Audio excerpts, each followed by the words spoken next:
Well, finished up planting what we could plant the other day there. Ended up running that last day where I just, every single time I got off the tractor, I would just disconnect the battery here because we have seemed to have found that we have a parasitic draw. So we had the alternator rebuilt a couple weeks ago now, and put her back on, and it wasn't but a week, and went to use it again after planting a little bit, and it wouldn't start. And come to find out, we took the alternator back off, had a bit of a short, and so it messed the regulator up in the alternator, got that fixed, and then went on from there to plant again to find out. Went to start the tractor one day, end of the day there, and it wouldn't start again. And so we've determined that we have a parasitic draw. So what we believe is the issue, there is a small section of harness that goes up over to the other side of the instrument cluster on the right hand side of the machine if you're sitting in the seat, that goes to the ignition, it goes to the fuel tank, it goes to the the amp light, the oil light, all that fun stuff on the right hand side next to the steering wheel there.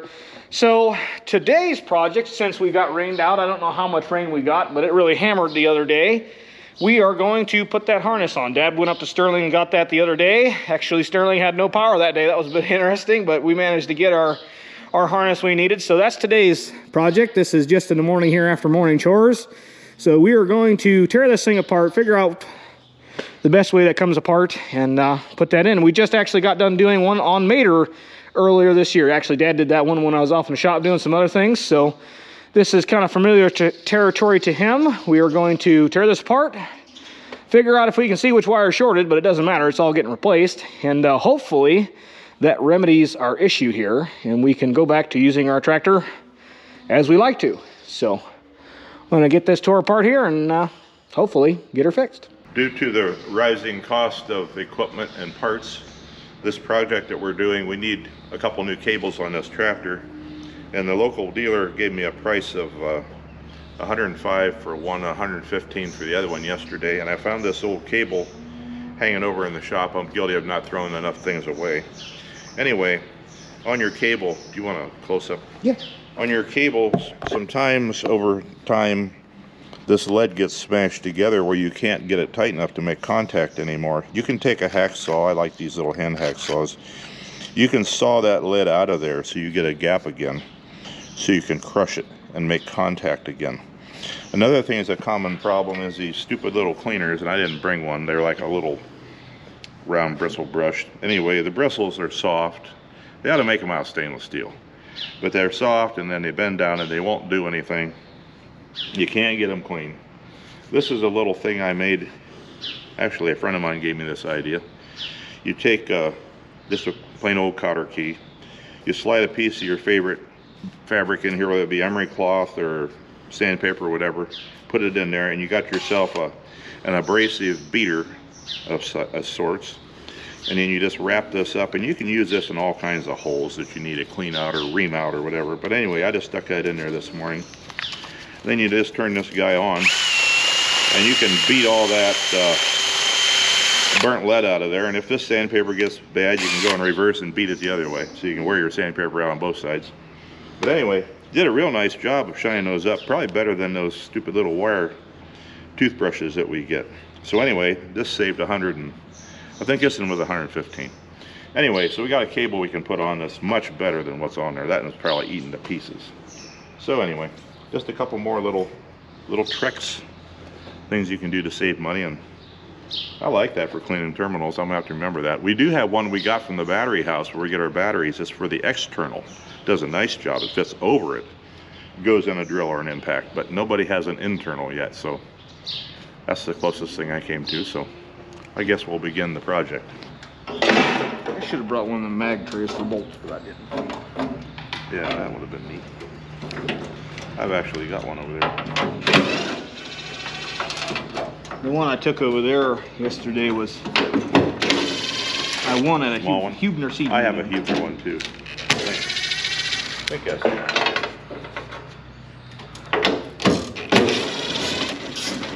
I don't know, I'm getting too warm now. Yeah, I took mine off. You're gonna warm up today. Well, if I can hold on to things, good grief. This weather is crazy. Tomorrow's thunderstorm, but I think is what I saw. Yeah, the Wayne County Truck and Tractor Pullers canceled their pull for tomorrow. Did they? So it must be going to be pretty bad if they canceled it, because they never cancel. At least not days before. They wait till everybody's there and then they cancel.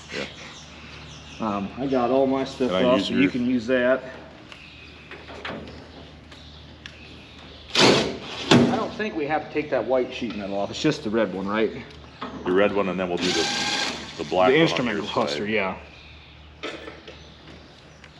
You got those. Get this torque lever off here. Okay, now we can take this one off. Oh, I'm sorry. Are you ready?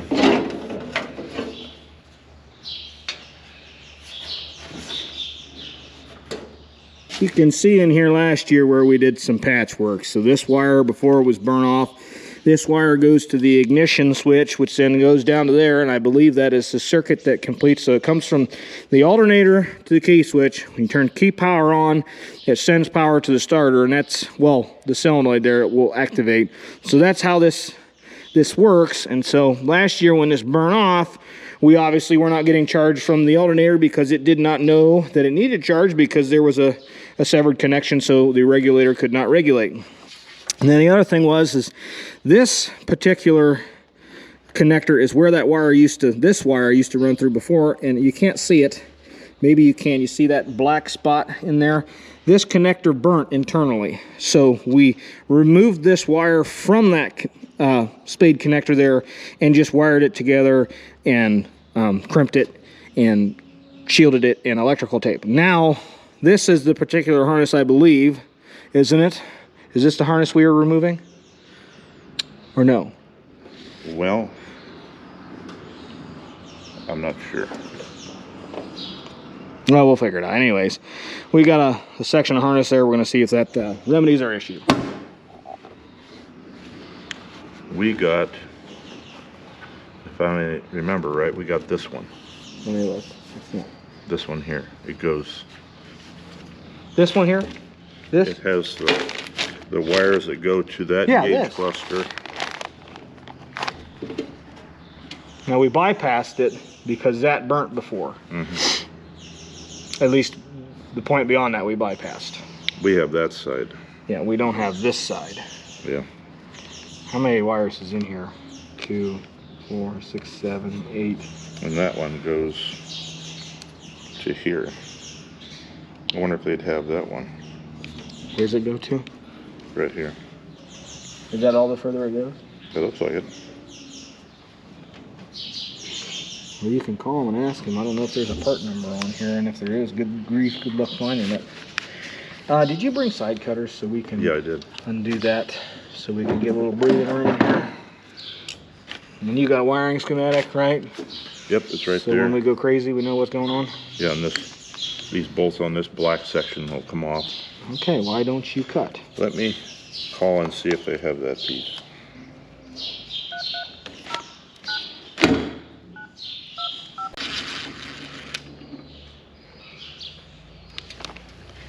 Got it?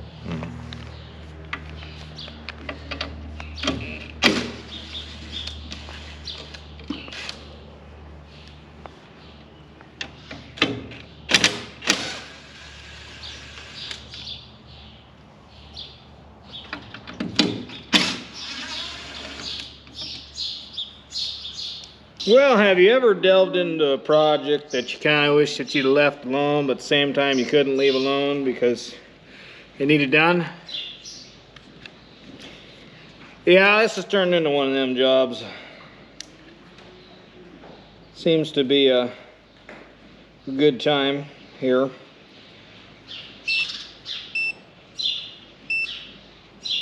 And I'm finding things that I don't like, mainly some sketchy wiring, and now I need to check for continuity between the, for lack of a better term, the main power wire running from the alternator to the key switch, from the key switch down to the, well, over to the start button, from the start button down to the solenoid on the starter, to when you hit it, completes the 12-volt circuit down there, and things happen.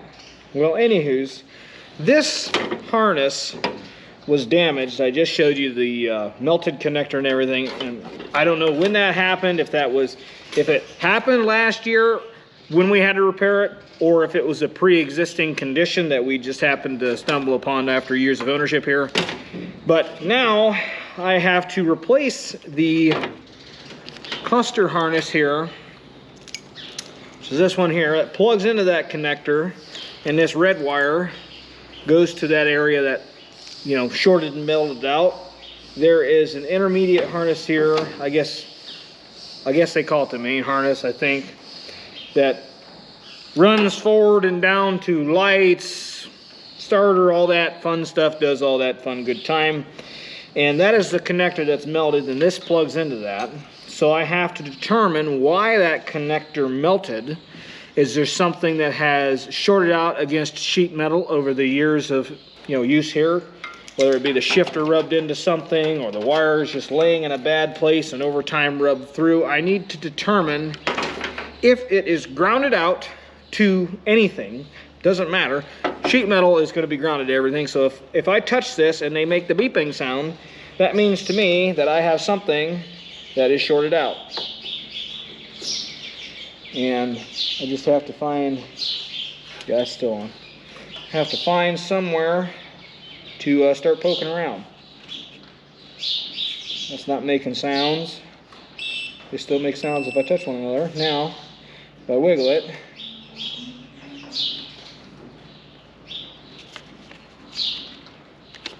as of right now, I'm not finding anything it's shorted to. I gotta untangle myself here so I got more lead, which is easier said than done.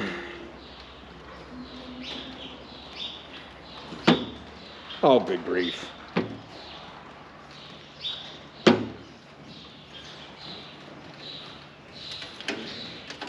Okay, I'm gonna go directly down to the ground on the battery.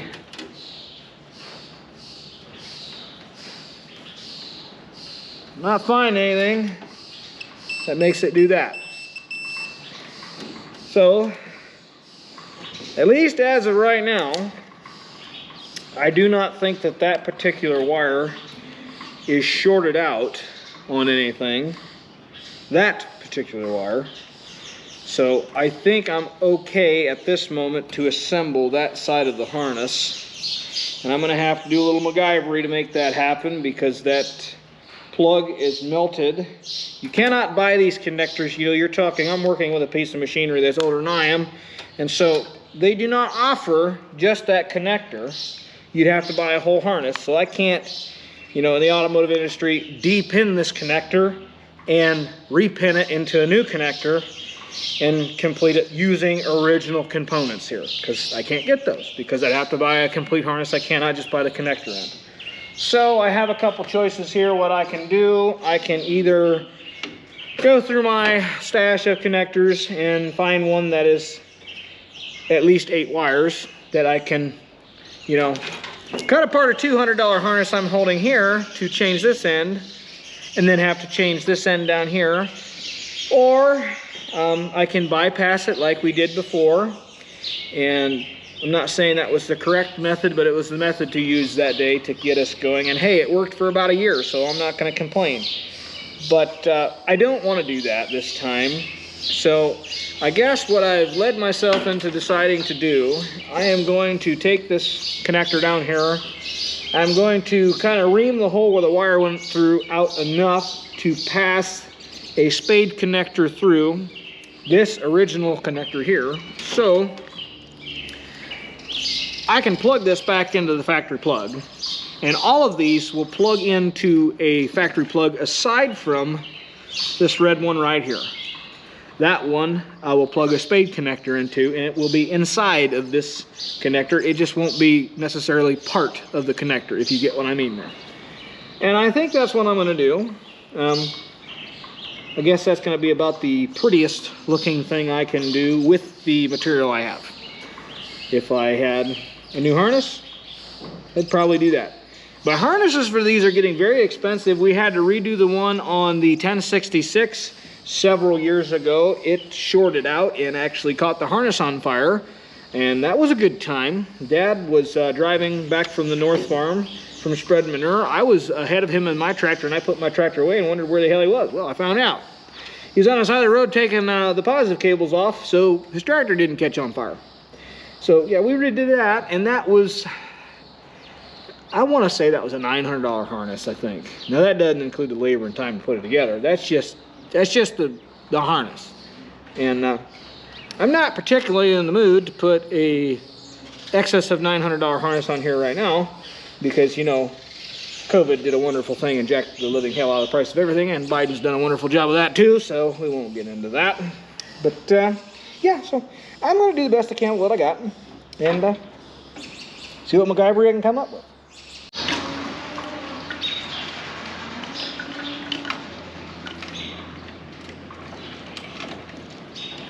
We'll just get out.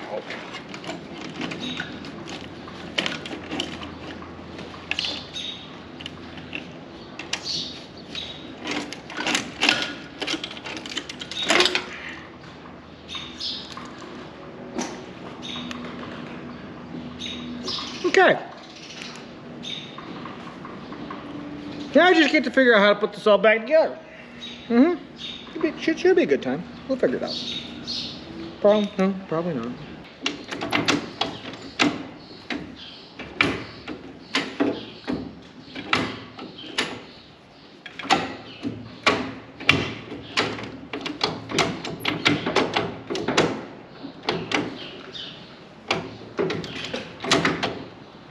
Okay, what I'm doing is I'm running the shift levers around, whether it be the range I'm going for or forward and backwards, whatever it is I may be doing.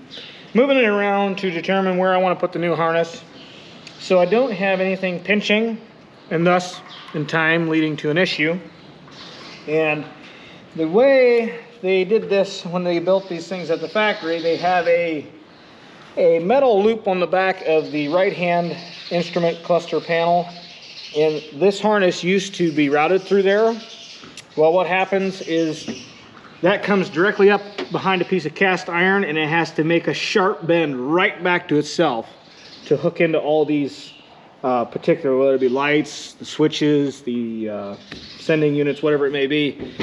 They have to make a hard 90. And in time, you're gonna have a failure point there. And I'm not gonna route it exactly how they did originally. We actually changed the one on Mater and did the same thing we're about to do. I did not do that job, Dad did. So I think I know exactly how he did that. I'll let him critique it when I'm all said and done here, but how I'm going to do this is I'm not going to put it back in that loop because I don't like what that does. I mean, if you could see in here, a little flashlight for you. You see that loop back in there? That thing. Well, that has to come directly up and make a 90 to go back into the fuse, go into the ignition switch, and tie into all these different light circuits and sending units. And so that wire has to come up and immediately bend and then loop right back to itself. And it's just not I guess a very graceful way of doing it. And so I'm not going to put it exactly how International originally built this tractor. I'm going to put it how I, the farmer working on it in 2024, feel is best. So that's what we're gonna do. We have a schematic here that I gotta use to determine what goes where. I think I have kind of an idea of what I got going on here. The only thing, obviously, you have to confirm, you know, what's the fuel gauge and what's the oil sending unit, or not the oil sending, the coolant temp. I guess, no, that's already, I left that alone. The coolant temp I left alone. I just need a fuel sending unit, the oil light, and the app light are what's on this. Obviously the ignition switch and the fuse. And then the bulbs associated. So, I think I got an idea of what's going on here. We're gonna decipher this and make sure we're not being a complete dummy. Okay. It's light green fuse and it comes out dark green. So this is light green. I really don't like that you're not insulated. How would they not have that one insulated?